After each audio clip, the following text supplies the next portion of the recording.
BJP na MG Naregabu VVG Ramji hail ontokiba amadi scheme asigi criteria sing semdokpa kaya yauriba asina maram oiraga Manipur yauna masagi resource leijadaba apipa state singi miyamda achauba awa saitheng phangalagani haina Khundrapa Western constituency gi MLA Thoksom location phongdokre Somung District Congress Committee na sinduna Imphal East ki Chingarel Tezpur gi community hall dangasi MG Narega Bachau Sangram gi matangda pangtoba press conference kam symbolic protest da wangaladuna MLA Thoksom location hai BJP na satharli ba thong asi leiwa asina national father ni hain ikai khumnari ba amadi malim ge leiba kaya na faw ikai khumnari ba Mahatma Gandhi bu ikai ba pibani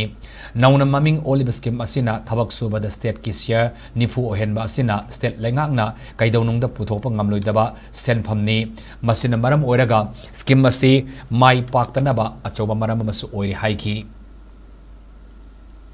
Tidak bisa potong dari cendera potong piram ini, nah hoki itu kan ada hoki tis tis sekarang nanti cuma kita mak cara mak hoki centang, setiap potong lagi ni, atau mana setiap pasal itu kan setiap cendera sama potong betul, hoki tis compulsory cendera kan mana setiap lagi itu sama yang kita ni potong betul ni, lani sini, aduh ni potong apa ya roy, karena analisis yang jelas hebat untuk orang yang siapa yang pangtu isi, apa pun lebih hak, cuma hak, hak apa makan lebih hak bina ba एवं नारी जी की वो खुदा का हंजलना बा अदो संविधान में बात पीवा था वो खुद नबी हक हंजलना बा इंडिया को मतलब ख्वारी ताबदा रुपा समरी साबा चुमल मीन रुपा समरी फंगना बा हक अकोन डिमांड तौची हाई बने Mangsi निमित्ते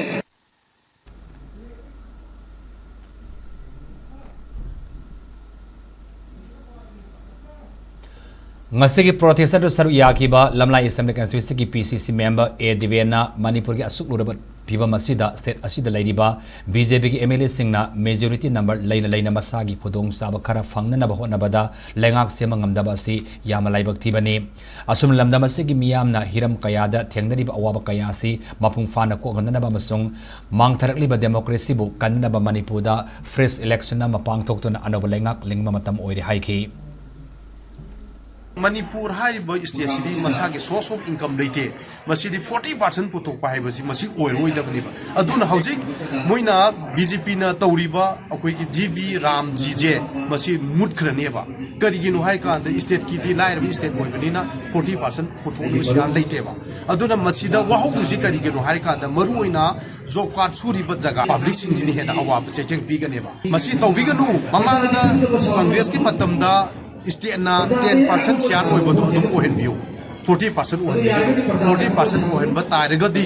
Manipur gi paja adumatik wagani rain jaga da leiba thabak phangdaba chaphatraba koi gi kano jing gi kunam jing ye sididi adumatik chaitheng bigani haiba wafam se ai thumjari